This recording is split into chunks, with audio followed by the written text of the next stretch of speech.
I have been coaching church planters and established church pastors for a lot of years. And there's a common concern that I find working with both groups regardless, and that is that they become aware that there's a lot of people in their church that are apathetic about spiritual things. And they don't want to engage in evangelizing, or they don't want to engage in discipling other people. They're okay to come to church on Sunday morning if it's convenient. There's a growing group of people in America called the Dones. And what that means is that they're done with their Christian responsibilities.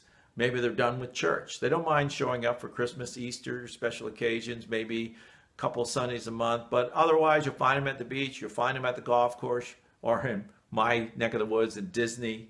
And they're okay with that. We feel bothered. How do we move people from apathy to passion?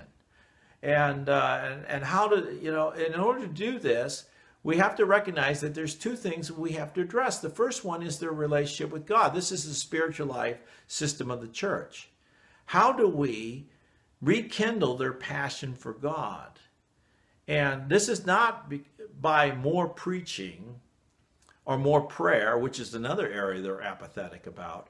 This goes down to more basic levels of they have lost intimacy with God. They might have an attachment to a church. They might have an attachment to a pastor. They might like the social life of the church, but they have no passion for God. They have no connection with God. And therefore, the Spirit is not moving their hearts to be concerned for the things God's concerned about. And so therefore, you want, first of all, to address your spiritual life system and say, what do we need to do to move people from apathy to passion? The second thing we have to address is the vision of the church.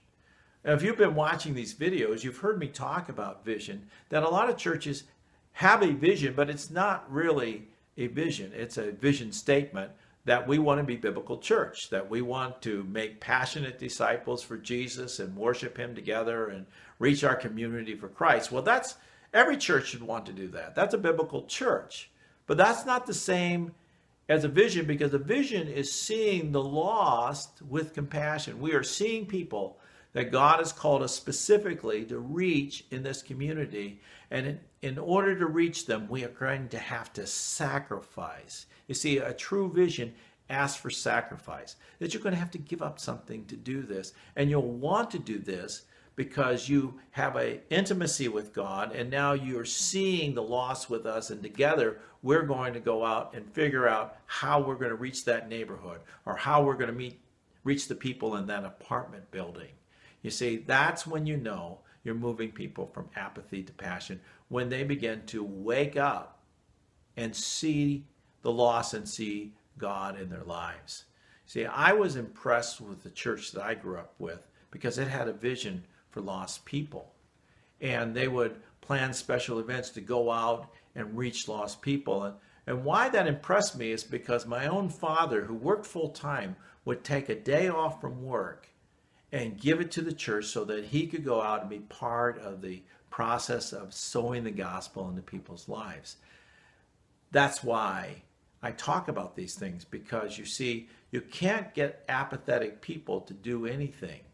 But when you have the right vision and they're connected with God, people move out of their seats and into the work of the kingdom.